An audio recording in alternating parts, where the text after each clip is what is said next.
Uma ótima tarde a todos. Começamos agora o Agricultura BR para todo o Brasil, pelas antenas parabólicas, no sistema digital e analógico, pela NET e Claro TV nos canais 190 e 690 em todo o país, pelo Facebook do Canal do Boi, as dezenas de páginas que compartilham o nosso programa, pelo portal sba1.com e no Paraguai. E aqui no Brasil também, pela NEL TV. Obrigado pela sua audiência, sejam todos bem-vindos.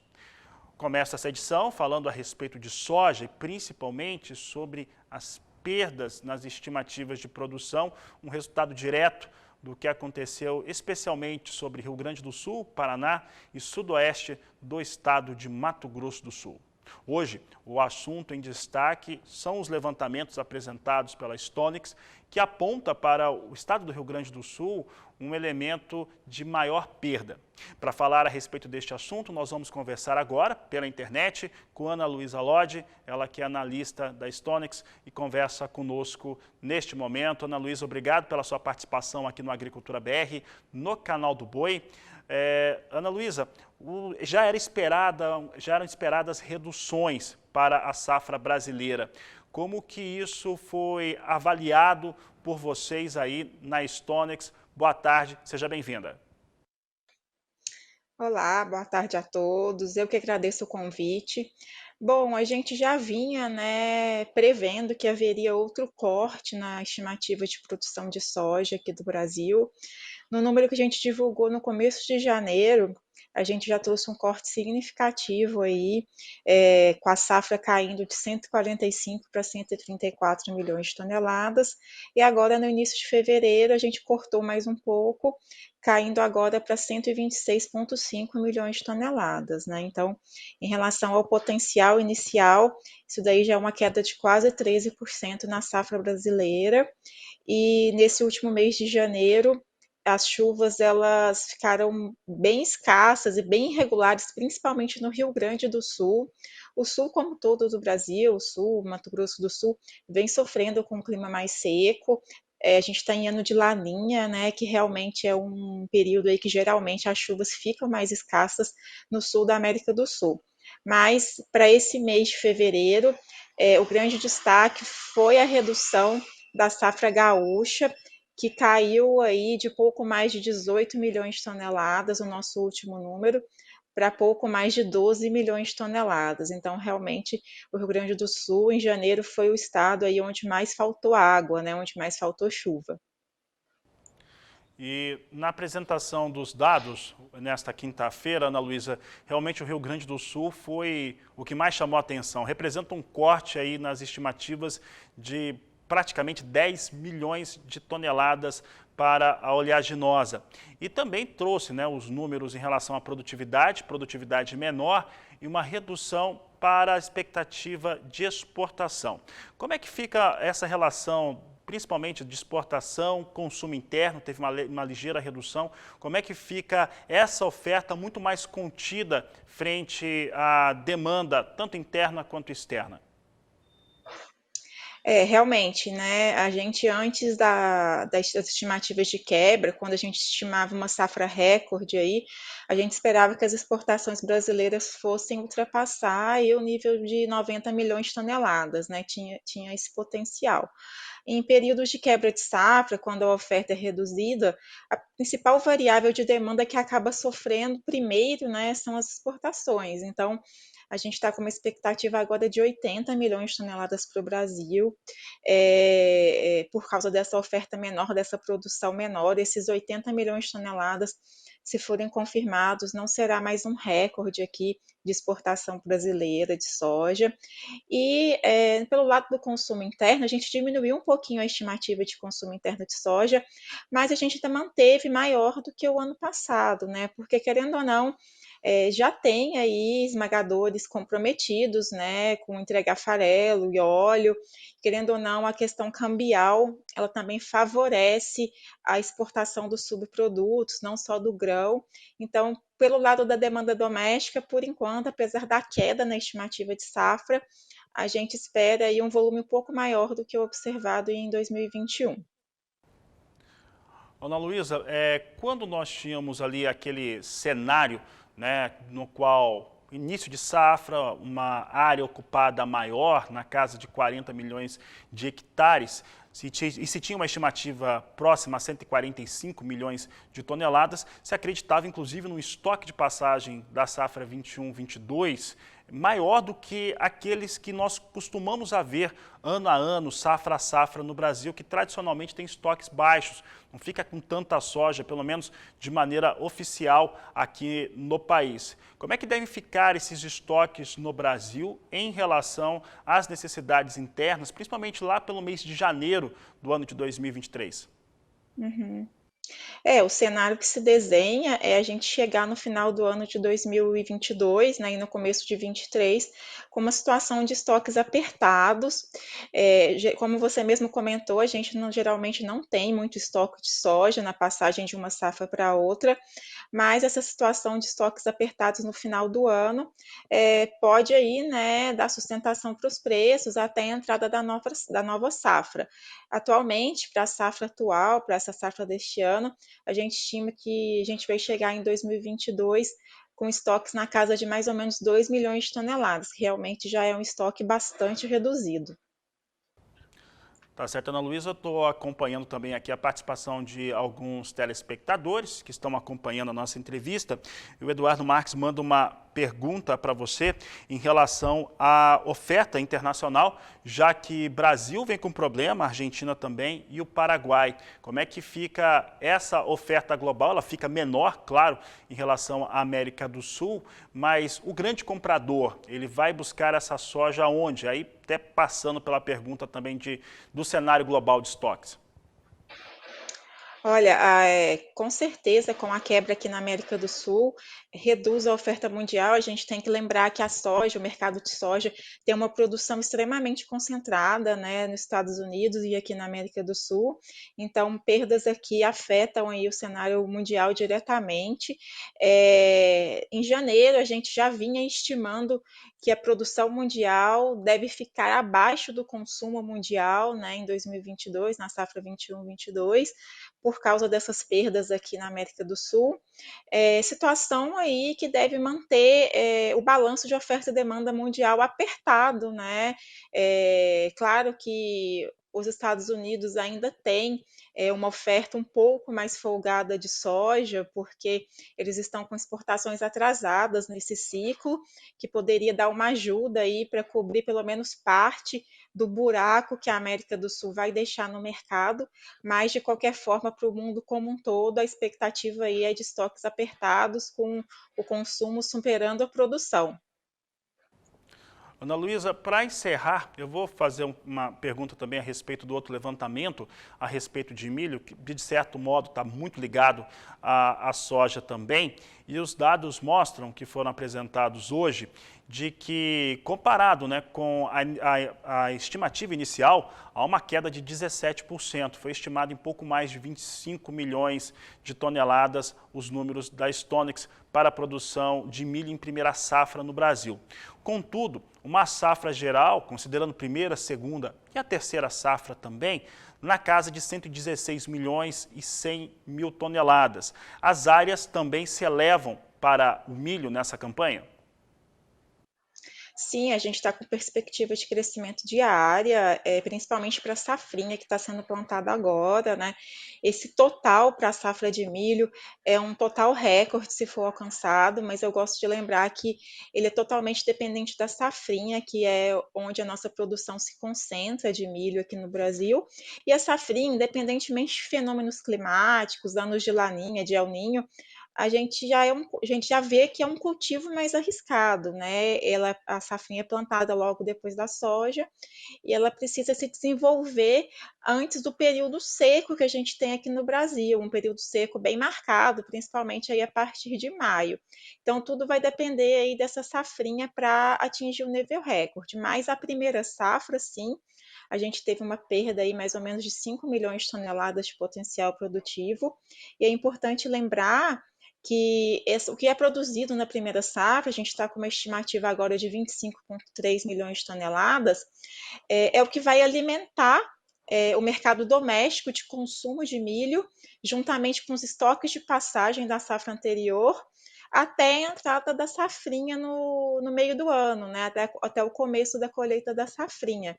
Então, é preocupante também, no caso do milho, a situação de seca que afetou as lavouras, principalmente no sul, porque a gente depende aí dessa oferta, né? A gente depende dessa oferta para o consumo doméstico. Tá certo. Ana Luísa Lodge, eu agradeço a sua participação aqui no Canal do Boi. Uma boa tarde a você. Eu que agradeço, uma ótima tarde a todos. Tá certo? Conversamos aqui ao vivo com Ana Luísa Lodge, analista da Stonex.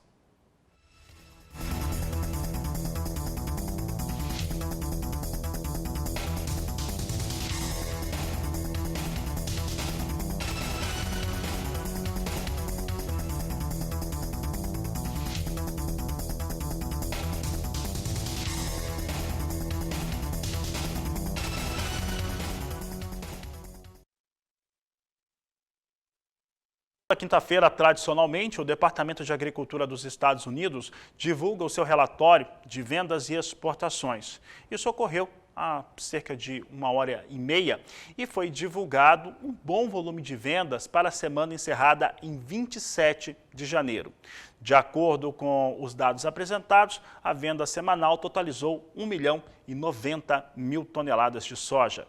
Veja na tela como é que ficaram os dados semanal e também de venda na campanha. Veja só que nas vendas semanais totalizou 1.090.000 toneladas, como eu havia dito.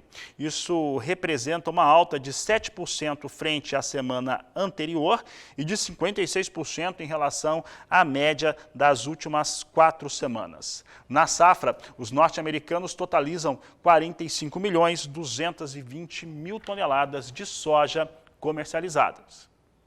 Fala agora de soja em Chicago. Os fundamentos seguem os mesmos.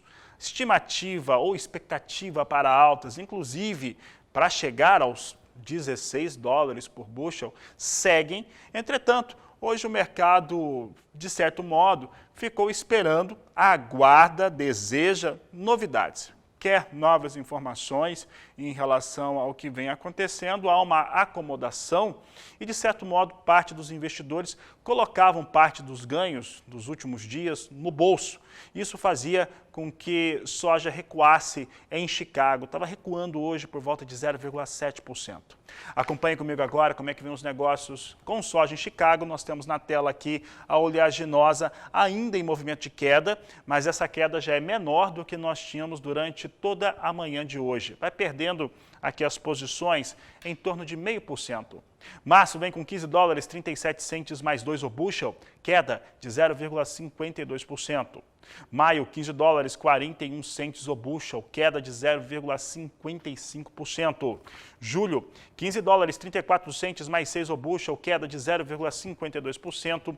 E agosto, $14,97 mais 2 o bushel, com queda de 0,48%. São os destaques que trago agora no Agricultura BR.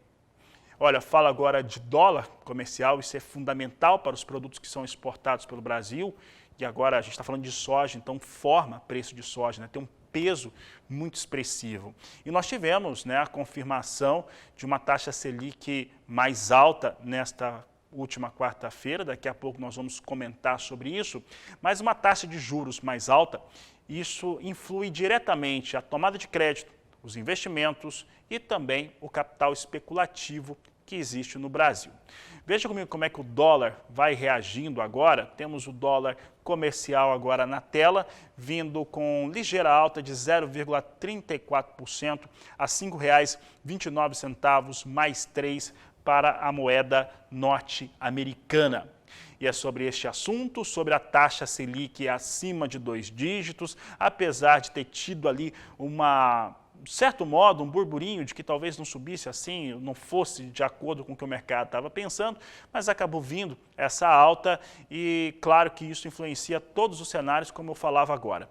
Mas quem explica esse assunto é Walter Pulga Júnior, que participa ao vivo do Agricultura BR, direto dos estúdios do Canal do Boi, na sede da Bolsa Brasileira de Mercadorias em São Paulo.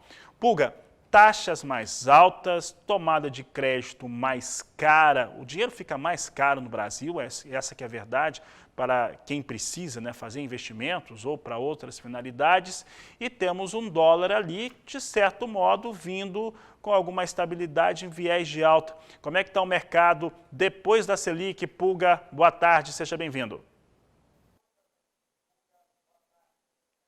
Boa tarde a você, boa tarde a todos. Olha, por incrível que pareça, possa parecer, o fato é que as taxas de juros estão cedendo, porque elas estavam imaginando, refletindo a imaginação dos investidores, né? Que nas próximas reuniões do Copom, que ocorrem agora em março e depois lá na frente em abril, as taxas fossem subir mais. Mas não é o que está ocorrendo. Então as taxas de juros vêm cedendo. Veja, por conta disso, o dólar vem subindo. A expectativa era de que uma alta bem acentuada na taxa de juros atraísse maior quantidade de dólares para o país.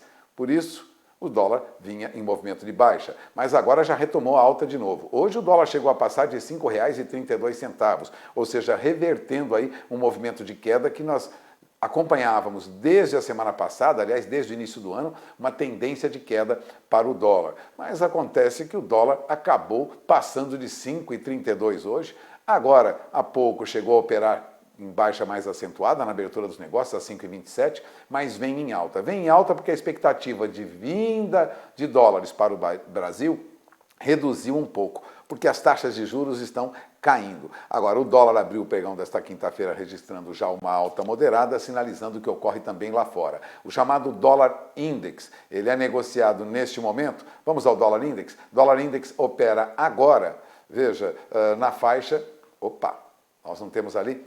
Dólar Index opera aos 95.480 pontos, Fabiano, com queda de 0,53%. Então, há um movimento de queda para o dólar lá fora que não ocorre com o dólar aqui frente ao real. Agora, a taxa de juros, veja bem, ontem nós já tivemos a decisão do Conselho de Política Monetária do Banco Central, aumentou a Selic em 1,5 ponto percentual para 10,75% ao ano. Aliás,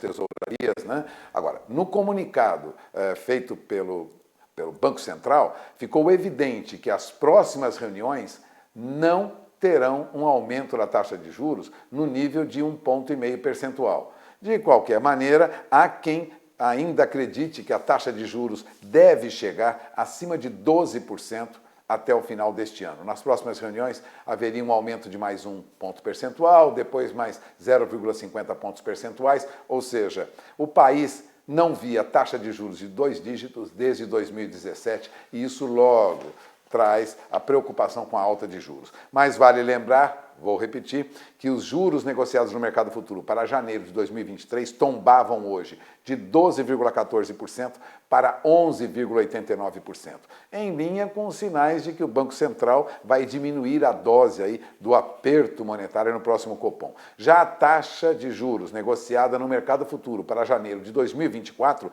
tinha baixa de 11,47% para 11,26%. Ou seja, juros no longo prazo, né, no médio e longo prazo, tendem a uma baixa, já que a expectativa anterior era de que as taxas fossem subir rapidamente. Mas o Copom, volta a insistir, sinalizou que as próximas altas não serão tão acentuadas e o mercado já vai se ajustando. Quando eu falo mercado, lógico, falo de quem opera nesse mercado de câmbio, quem trabalha com taxas de juros. Agora, é importante ressaltar que nós não tínhamos mesmo taxas nos 2 dígitos desde 2017. E mais, já há cálculos de juros reais. O Brasil estaria com os juros reais mais altos de todo o mundo a partir do dia 2 de fevereiro. Portanto, de olho na informação, você terá mais detalhes sobre isso durante a nossa programação, mas as taxas de juros reais no Brasil, elas hoje são as mais altas de todo o mundo, estudos feitos pela Infinite Asset. Eu conversei agora há pouco com Jason Vieira e o Brasil voltou à primeira colocação na taxa de juros reais, os mais altos no mundo. Estados Unidos ainda continua lá embaixo, com taxa de juros negativa em 39º lugar. O Brasil em primeiro. É com você, Fabiano.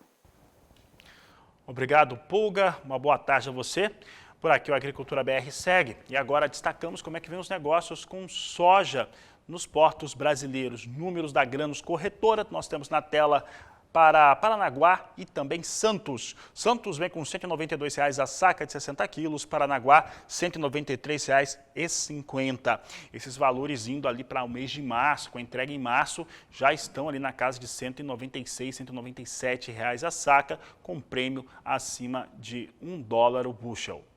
A Agricultura BR vai para o intervalo comercial. Daqui a pouco nós vamos falar sobre clima, sobre solo saturado de água no leste do estado do Paraná. Por incrível que pareça, tem esse cenário também, depois de forte estiagem que o estado enfrentou. E nós vamos falar também a respeito da oferta de fertilizantes, a oferta daquilo que é necessário para se produzir. Isso porque a Rússia trouxe limitações e essas limitações vão fazer com que o Brasil precise buscar 70% daquilo que ele consome e que comprava da Rússia em outras fontes. É o que você vai conferir daqui a pouco no Agricultura BR.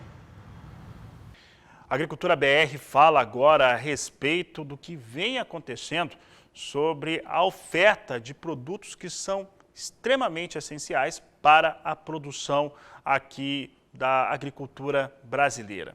Olha, nós tivemos aí a Rússia se reposicionando em diversos fatores. E quando ela se reposicionou, por exemplo, aqui na questão da ureia, a limitação que ela colocou para a aquisição não muda muito o cenário. Entretanto, para o NAN, sim, ela teve ali uma redução forte, ali foi publicado, uma redução forte, e isso acaba trazendo efeitos negativos sobre grandes consumidores, como é o Brasil. Para se ter uma ideia, neste novo ambiente, o país que compra 100% desse tipo de produto da Rússia vai ter que buscar outras fontes para 70% deste volume. É por isso que nós vamos conversar agora com o analista da Stonex, o Marcelo Mello, que conversa conosco, explica um pouco esse cenário, como que a Rússia acaba trazendo esse impacto muito forte aqui no Brasil. Marcelo, obrigado por estar conosco mais uma vez, aqui no canal do Boi, no Agricultura BR, e eu quero saber o seguinte, dentro desse ambiente, como é que fica o cenário para o brasileiro, principalmente para o produtor rural do país, e gostaríamos que você explicasse um pouco essas limitações que a Rússia está impondo às suas exportações desse tipo de produto. Boa tarde, seja bem-vindo. Boa tarde, Fabiano, tudo bem? É sempre um prazer estar aqui com vocês. Olha, eu diria o seguinte, nós temos uma boa e uma má notícia no que diz respeito ao nitrato de amônia, né, que todo mundo apelida de NAN, né, o nitrato de amônia. E o problema está restrito, exatamente como você colocou aí há pouco, a esse produto, né? Então, a má notícia é que a Rússia, exatamente quando foi final de novembro, a Rússia tomou a decisão que estava ligada a uma restrição de produção de gás natural. Ela tomou a decisão naquele momento de estabelecer umas cotas de exportação que deveriam ser cumpridas entre dezembro de 2021 até maio de 2022. Então nós estamos aí, mal começamos esse período, nós passamos o mês de dezembro, janeiro e pronto, né? É onde nós estamos agora. E já com relação ao nitrato de amônia, que é um produto que a Rússia consome muito internamente, ela consome muito nitrato também.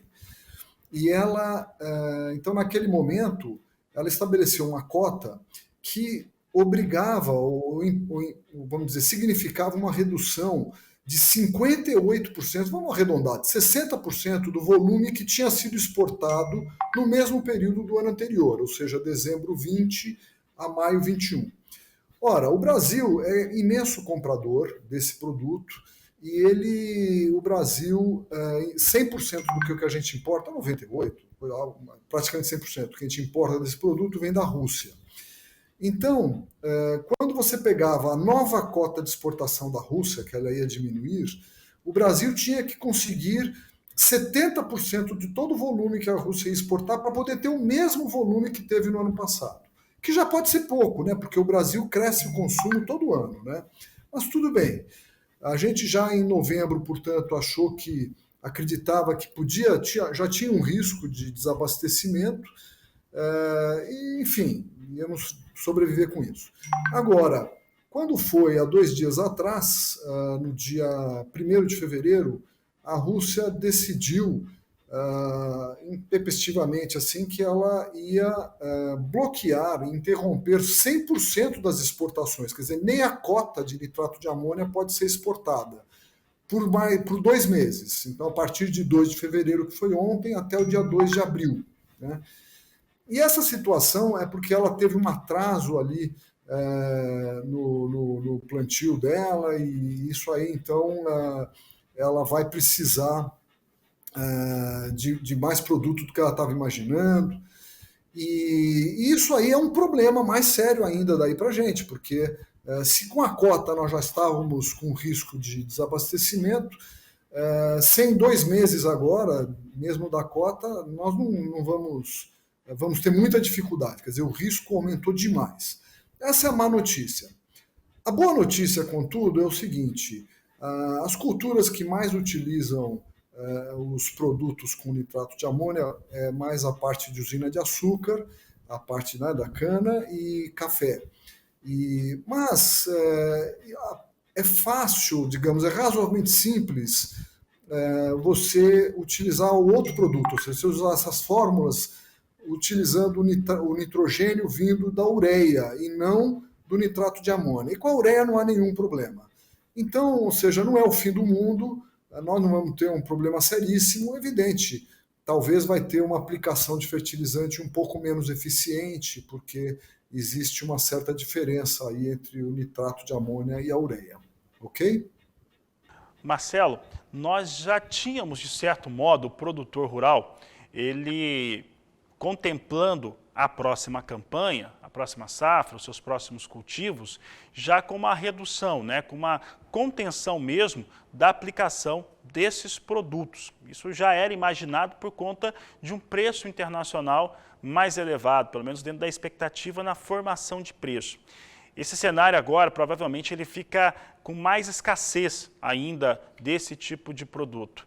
Já é possível, de certo modo, traçar ali uma linha de quanto que se pode perder de potencial produtivo no país?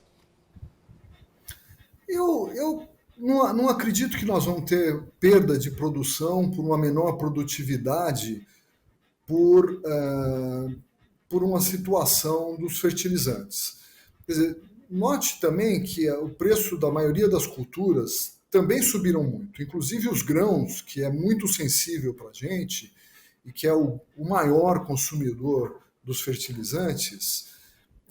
Nós estamos novamente num rally forte e chegamos a ultrapassar no contrato contínuo a barreira dos 16 dólares por bushel há 2 dias. Agora estamos ligeiramente abaixo. Isso foi um crescimento grande, porque nós estávamos ainda há 2, 3 semanas, ou até menos do que isso, a 12 dólares por bushel, 12 e pouco. Então foi um crescimento, foi um rally forte, né? E isso aí vai incentivar o produtor brasileiro a realmente investir também em produtividade. Então, eu particularmente não vejo esse problema. De novo, pode haver um problema de desabastecimento no nitrato de amônia, e isso pode prejudicar pouco, porque é isso que eu estou te falando. Então aí nós vamos ter que pular, o pessoal que usa esse produto vai ter que mudar, em vez de usar com base no nitrato, usar com base na ureia. Não é uma solução tão complexa, pode ter uma eficiência um pouco menor, mas não vai prejudicar a produção agrícola brasileira. Tá? E os outros fertilizantes, extrapolando o assunto do nitrato de amônia, eles estão com os problemas que vínhamos. Né? O mercado está muito apertado, porque a demanda mundial tem crescido muito. Veja, a demanda brasileira, nós somos o 4º maior consumidor mundial. Nós, de 19 para 20, o Brasil cresceu de 12% o consumo de fertilizantes. De 20 para 21, o número oficial para o ano inteiro não está disponível ainda. Mas até outubro nós estamos crescendo acima de 13%. Então, é um crescimento muito grande para alguém que já é um player muito grande. Então, o mercado está muito apertado. E nós temos lá fora também uma série de problemas impactando. O mais sério é o problema do potássio na Bielorrússia. Isso é seríssimo. É outro que eu acredito que há uma chance também, menor do que o do nitrato. Acho que agora a chance do nitrato está maior do que a chance do potássio. Mas há uma chance, sim, concreta de haver um problema de desabastecimento no potássio. E o fósforo está razoavelmente sob controle. Agora, outro problema muito sério que está no radar e que complica todos os cenários é um problema agora, uma tensão muito grande geopolítica ao redor da Rússia, né? Já tínhamos um problema na Bielorrússia, agora temos um problema entre Rússia e Ucrânia, e de certo modo toda a Europa e Estados Unidos também envolvidos nesse problema. E isso aqui está uma tensão grande, né? Mas eu acho que vamos encontrar aí uma solução, porque se a Rússia tiver que sair do mercado de produção de fertilizantes, aí realmente o quadro é muito negro, tá? Mas eu acredito que isso não vai ocorrer, não. Tá certo, Marcelo. Marcelo, enquanto a gente vinha conversando, diversos telespectadores que estão nos acompanhando, e foi com você começar a falar e o pessoal começar a se posicionar aqui também. Eu vou destacar aqui o Marco Antônio, a Adriana Borges, o Elton, a Irene, o Sidney, que está participando do programa aqui, está fazendo perguntas também, o Cristiano, o Aldo Meterri do Paraguai, a gente está transmitindo também aqui para o Paraguai, então o pessoal está acompanhando, agradeço a participação de todos.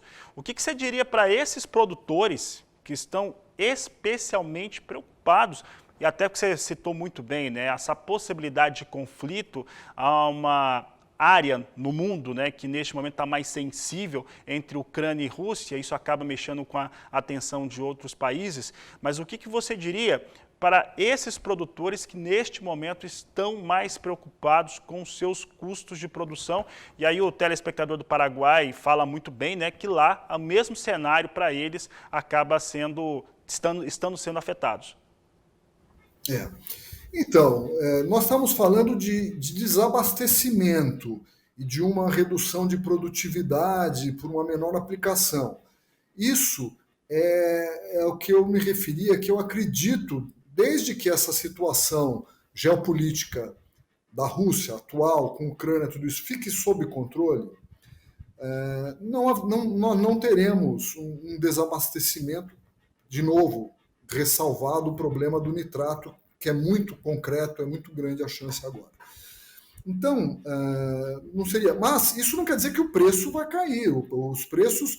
Nós vamos ter um ano de volatilidade de preço imensa. Então, a ureia já caiu 40% esse ano, depois ela voltou a subir um pouquinho, e vai ser um ano realmente muito complexo.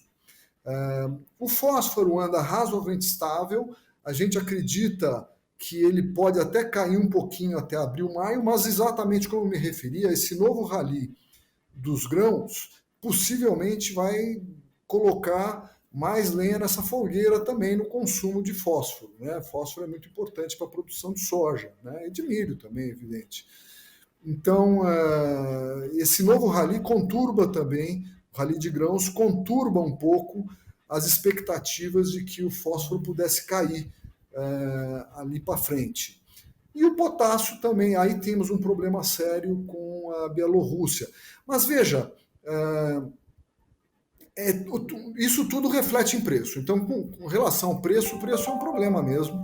Mas, de novo, também muitas das culturas agrícolas estão com os preços muito altos. Açúcar está num preço muito bom, algodão está num preço muito bom, trigo, milho, soja.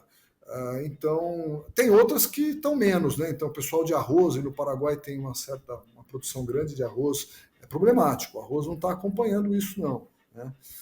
Então, café está num preço muito bom. Então, tudo isso você tem que pôr em consideração nessa conta aí, tá? Tá certo. Marcelo Mello, obrigado pela participação. A gente poderia até conversar mais aqui, mais tempo, e a gente vai deixando para conversar um pouco mais adiante, durante as próximas semanas. Obrigado pela entrevista. Eu que agradeço, fico sempre à disposição.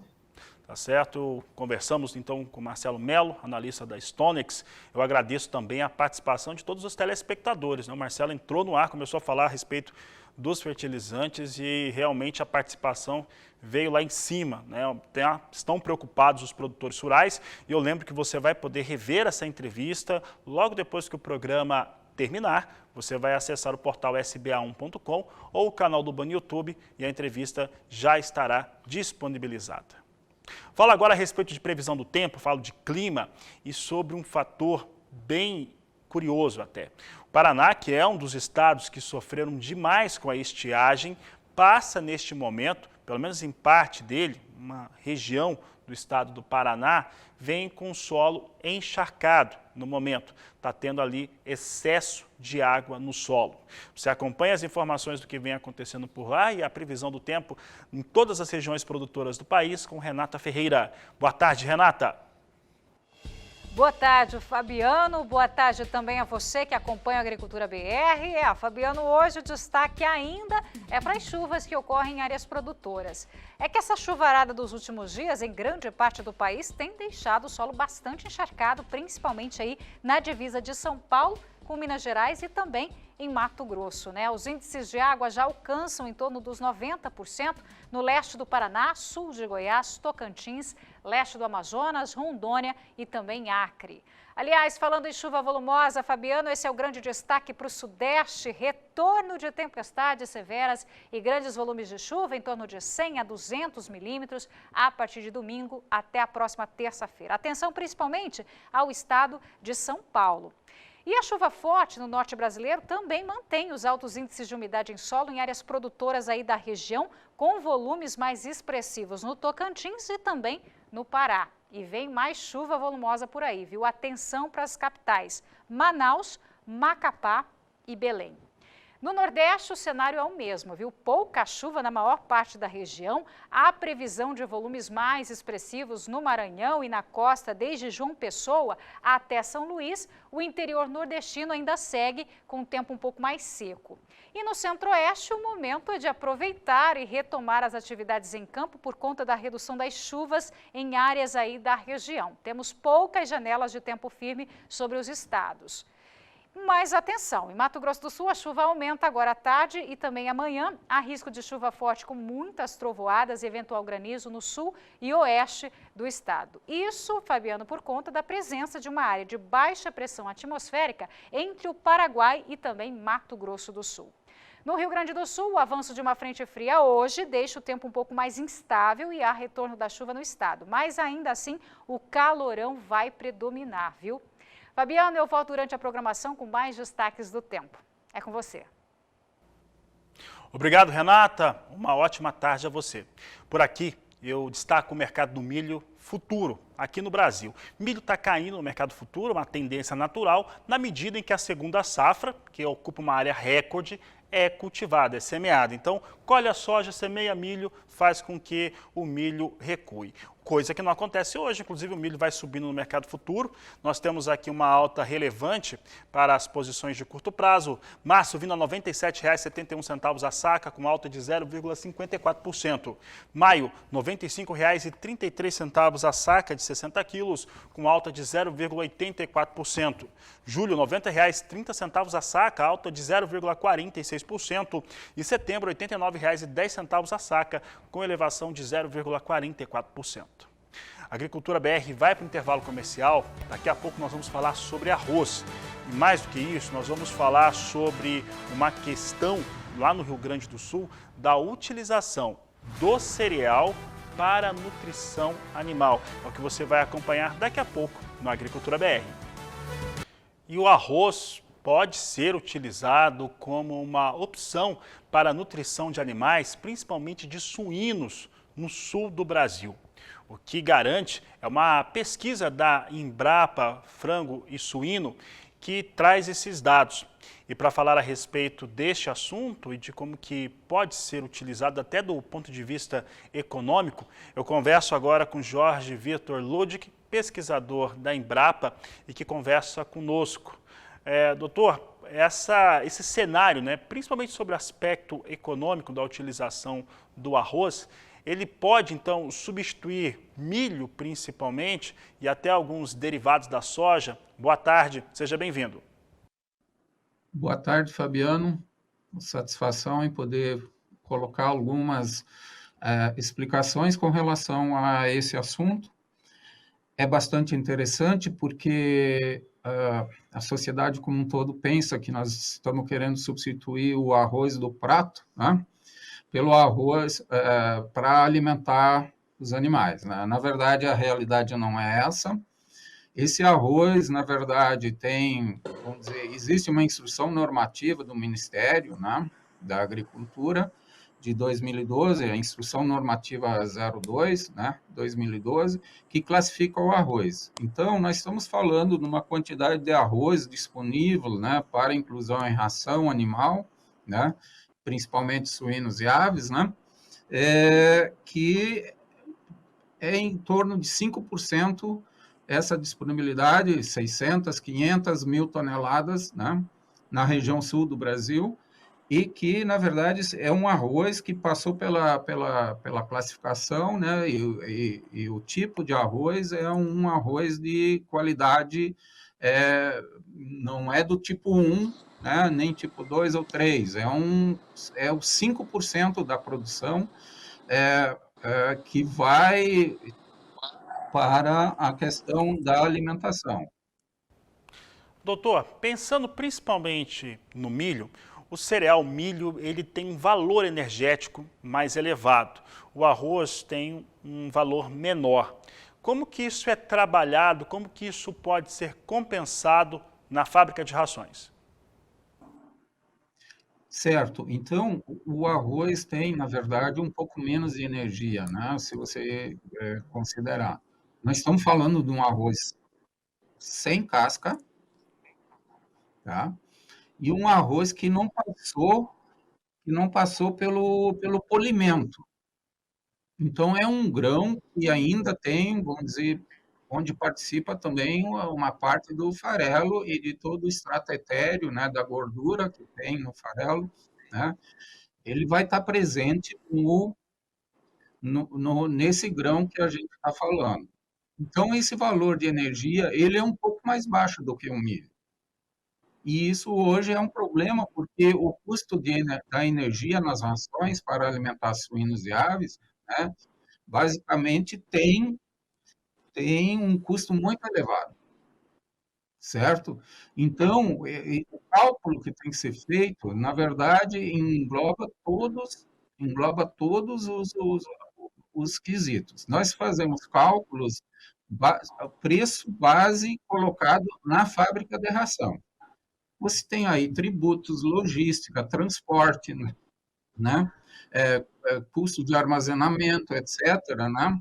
Então, principalmente, então, essas questões, elas são bastante importantes, né? Para a gente caracterizar essa viabilidade.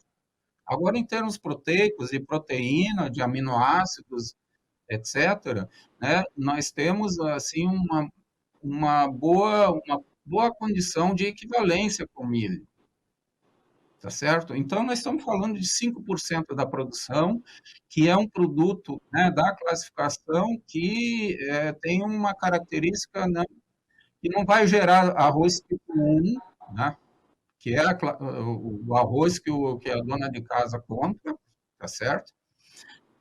São 5%, e esses 5% é a mesma equivalência do milho que vai faltar na região sul do Brasil, vamos dizer assim.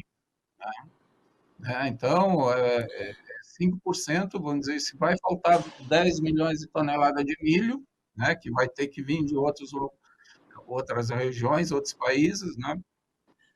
Nós temos, então, essa questão assim, de cálculo, né, bem preciso para fazer, né, esse ajuste, né, e para ver qual é a viabilidade. Cada unidade fábrica de ração vai ter uma realidade para incluir ou não esse ingrediente. Jorge Vitor, e esse procedimento já está sendo adotado pela indústria? Sim, nós temos no Rio Grande do Sul fábricas indústrias, né, de proteína animal com quem nós conversamos e que, na verdade, então, né, buscaram essas informações para a gente, né, e, na verdade, eles têm que fazer os cálculos, né, qual é o preço posto na fábrica de ração para conduzir, né, para poder incluir, né, isso nas rações. Eu agradeço a participação do Dr. Jorge Vitor Ludic, pesquisador da Embrapa Suínos e Aves, e vou continuar aqui no assunto, porque eu vou conversar com o assessor da FASUL, da Federação da Agricultura do Estado do Rio Grande do Sul, o Rodrigo Riso, que fala sobre o mesmo tema, só que aí, Rodrigo, eu quero saber a respeito dos elementos econômicos que tem nessa questão de se colocar o arroz, né, na composição da dieta de suínos e aves e principalmente como que isso pode trazer impactos e efeitos sobre a produção tanto das carnes quanto também dos grãos. Boa tarde, seja bem-vindo. Boa tarde, um prazer estar falando contigo e com todos que nos acompanham mais uma vez. Muito obrigado aí pela oportunidade. Justamente, nós no Rio Grande do Sul, nós somos responsáveis por praticamente em torno disso, 70% do arroz produzido no Brasil. Isso nos leva a, em algumas ocasiões, em algumas safras, como na safra passada, um excesso de oferta de arroz no mercado brasileiro.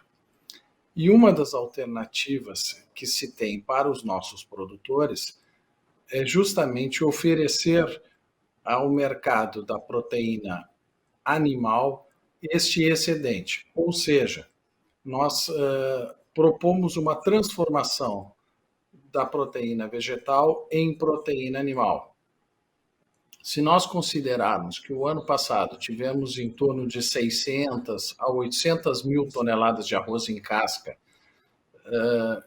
como excedente de produção, este fato da gente oferecer aos animais o arroz na composição da ração, como complementação ao milho e à soja, faz com que impacte diretamente no mercado do arroz.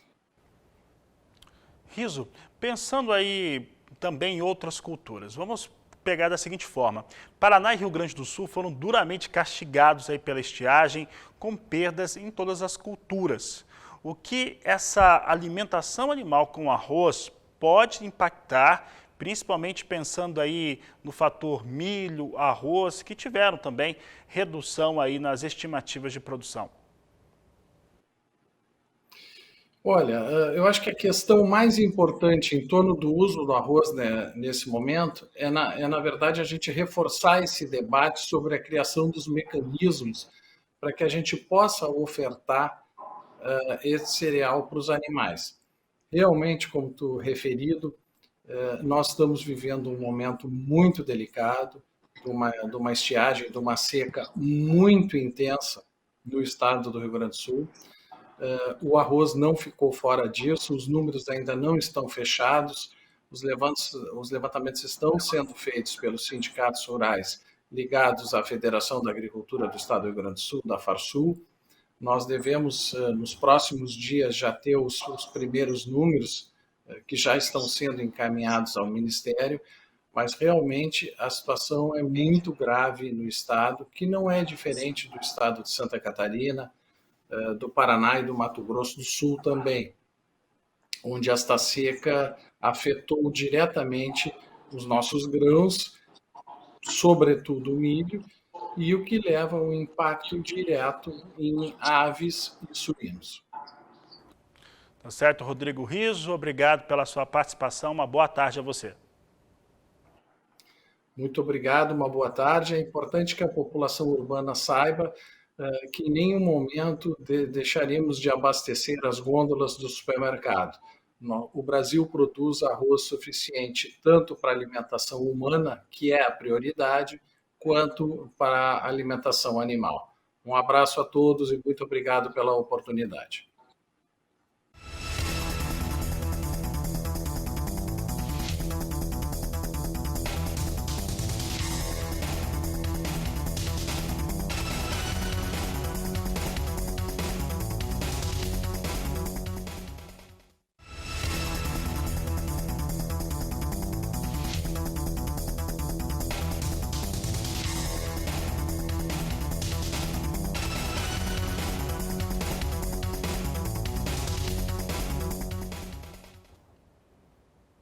E o Agricultura BR traz em destaque agora o mercado do café. Café, como você sabe, tivemos logo no começo da semana um alerta, né, de redução dos estoques da Ice Futures na Bolsa de Nova York. E você acompanha comigo exatamente como é que vem os negócios por lá, plataforma Ice, a café arábica aqui no Agricultura BR. E hoje segue a alta. Posição de março a $2,41 mais 85 a libra peso, vindo com uma alta de 1,27%. Maio, $2,42 mais 50 libra peso, alta de 1,25%. Julho, $2,41 mais 60 libra peso, com alta de 1,23%. E setembro, com $2,40 mais 40 libra peso, com alta de 1,15%.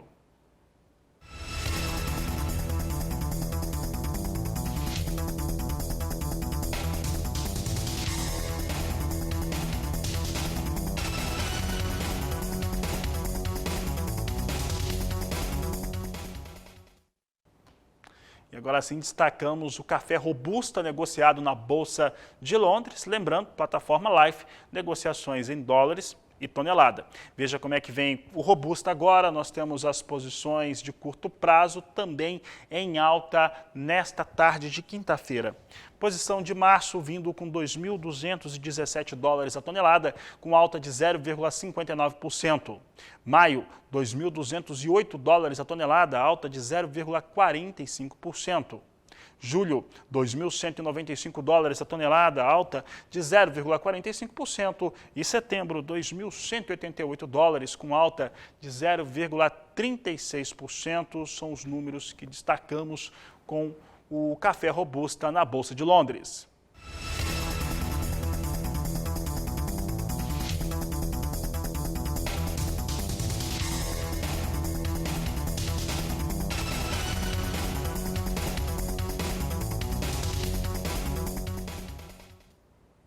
E hoje, mais cedo, o Departamento de Agricultura norte-americano informou cancelamentos de milho, vendas de milho. Foi um dado que já havia sido confirmado da comercialização de 380 mil toneladas de milho para a China com entrega na campanha 2021-2022, que foi cancelada. A informação foi confirmada nesta manhã por exportadores privados. Veja comigo agora como é que estão os negócios com milho na Bolsa de Chicago. Você tem milho agora em destaque no Agricultura BR, cenário internacional. Posição de março vindo, posições com queda no dia de hoje. Posição de março vindo com $6,13 mais 2 o bushel, queda de 1,49%. Maio, $6,13 mais 4 o bushel, perde 1,41%. Julho, $6,09 por bushel, queda de 1,34%. E setembro, a $5,78 mais 6 o bushel, queda de 0,86%. São os números para milho na Bolsa de Chicago.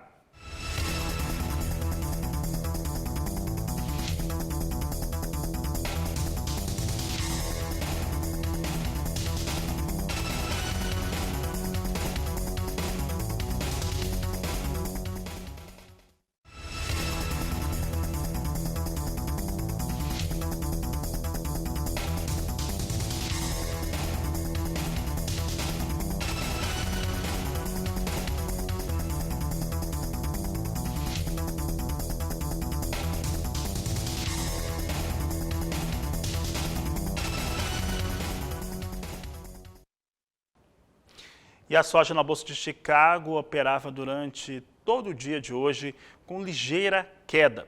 Entretanto, esperando ali algum posicionamento, alguma informação nova relacionada aos negócios com a oleaginosa. Mas o fato é que, com uma oferta muito mais escassa, eu relembro, né, logo na abertura do programa, eu conversava ao vivo com Ana Luísa Lodge, analista da StoneX, e ela falava sobre essa nova previsão de 126.460.000 toneladas de produção no Brasil. É bem mais baixo que as 145 milhões de toneladas que eram previstas inicialmente. Então, todo esse ambiente faz com que soja se mantém. Ainda num dia que tem a realização, num dia que estejam esperando novas informações, ainda assim, soja tende a subir. E parece que vinha se recuperando de novo. Soja de Chicago agora, nós destacamos, não só sobe, como sobe bem neste momento. Operava em queda o dia todo, agora vem para alta e uma alta relevante. Março, 15 dólares 53 centes mais 2 o bushel, com alta de 0,52%. Maio, 15 dólares 56 centes mais 4 o bushel, com alta de 0,45%. Julho, 15 dólares 49 centes o bushel, com alta de 0,41%. E agosto, 15 dólares 11 centes o bushel, com alta de 0,43%. Para encerrar, você acompanha comigo a moeda norte-americana, o dólar. Veja o dólar comigo neste momento, dólar vindo com R$ 5,28 mais 5, ligeira alta de 0,18%. Com essas informações, eu encerro essa edição do Agricultura BR. Voltamos logo mais na terceira edição, às 16 horas, no horário de Brasília. Desejo a todos uma ótima tarde, um grande abraço e até amanhã.